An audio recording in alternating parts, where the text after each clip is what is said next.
A D1 transfer from Penn State, serving specialist with 26 aces in one game, Aaliyah Dudash.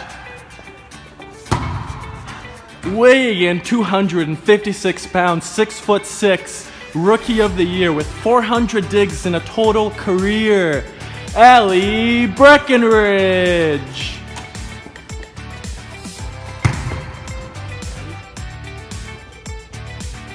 With 1,000 digs in her career, best defense player of our team, first NEAC Conference player, Avery Hill. Woo!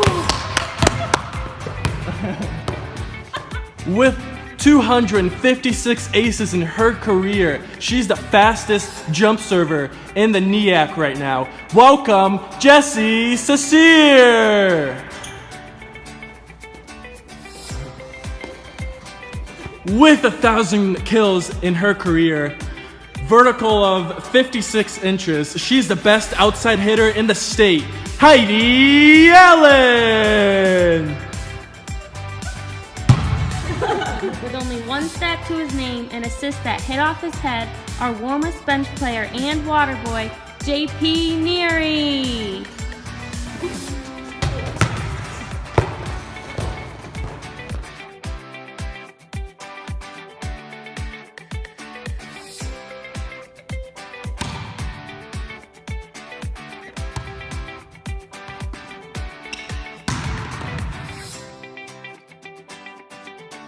Phase 1.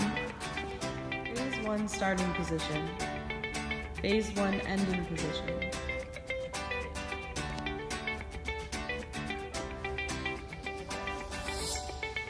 In Phase 1 starting position, the shoulder girdle is in upward rotation. The shoulder itself is in horizontal abduction. The elbow is performing flexion. The forearm is pronated, and the wrist is neutral. In the ending position, the shoulder girdle is retracted. The shoulder is still horizontally abducted. The elbow is still performing flexion. The forearm is still performing pronation, and the wrist is extended.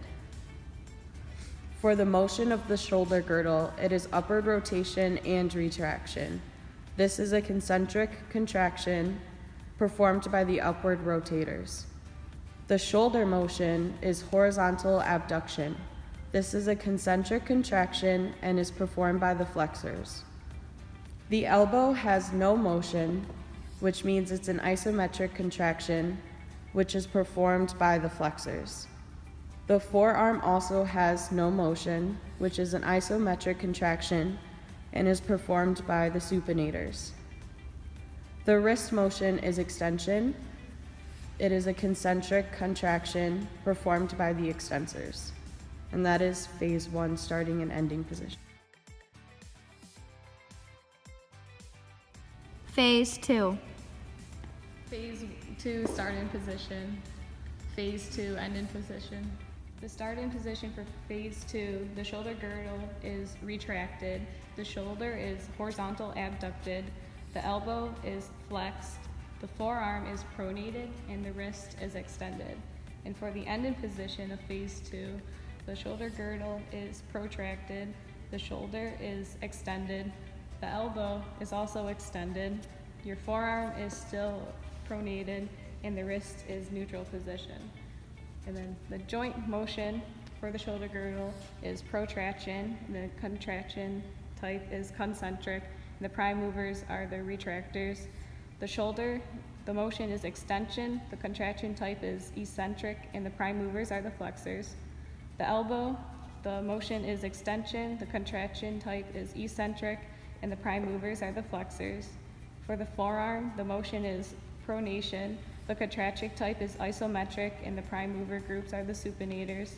And for the wrist, the motion is none, so the contraction type is isometric, and the prime movers are the extensors. Phase 3. Phase 3 starting position. Phase 3 ending position. Starting position of the shoulder girdle is protraction. Starting position of the shoulder is flexion and horizontal abduction. Starting position of the elbow is extended. Starting position of the forearm and the wrist are both mid-position.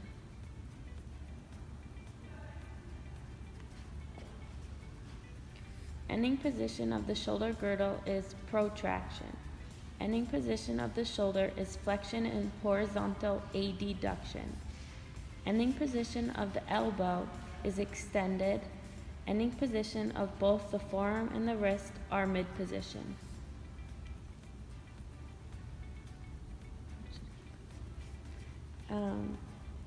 Shoulder girdle motion is protraction. It is concentric and the prime movers are protractors.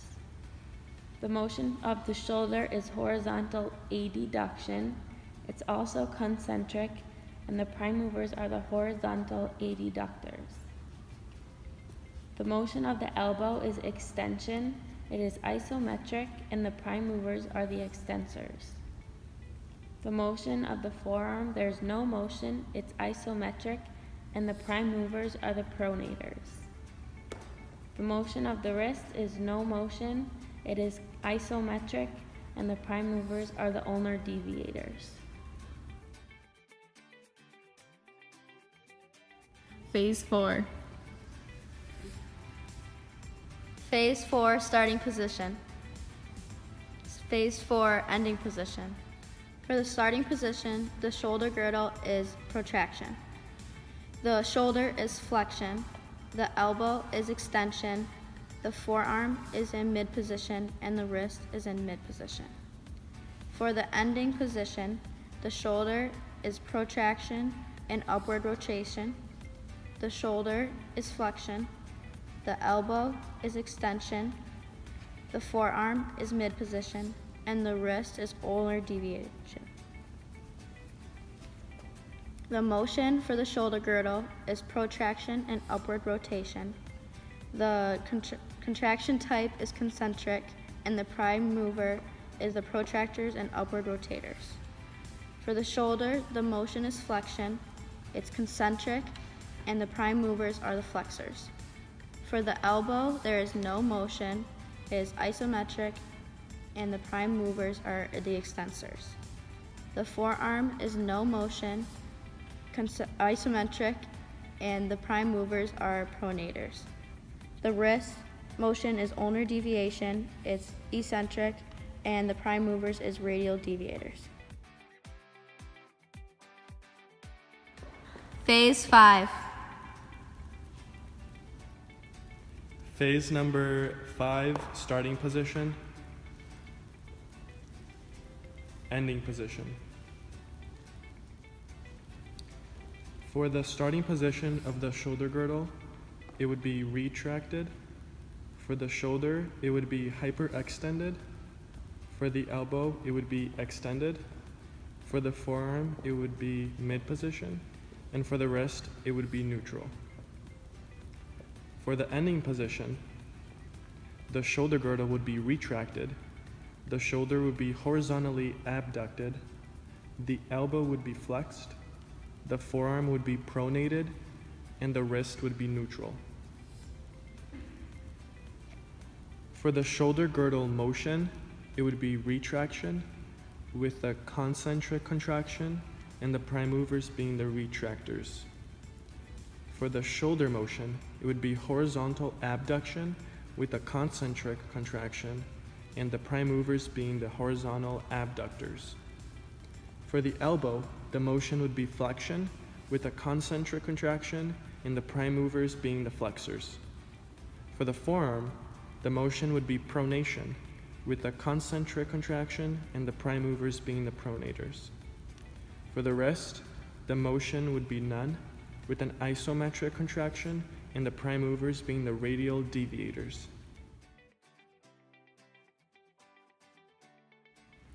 Phase 6.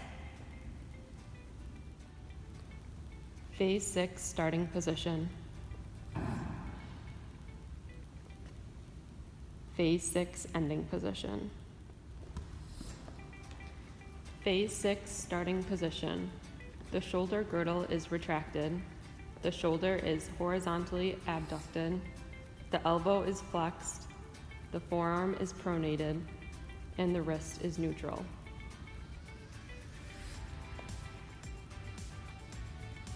Phase 6, ending position. The shoulder girdle is retracted. The shoulder is hyperextended. The elbow is extended. The forearm is pronated. And the wrist is flexed. The motion of the shoulder girdle is retraction. The contraction type is eccentric. And the prime movers are the protractors. The motion of the shoulder is hyperextension. The contraction type is eccentric, and the prime movers are the flexors. The motion of the elbow is extension. The contraction type is eccentric, and the prime movers are the flexors. The motion of the forearm is none. The contraction type is isometric, and the prime movers are the supinators. The motion of the wrist is flexion. The contraction type is eccentric, and the prime movers are the extensors.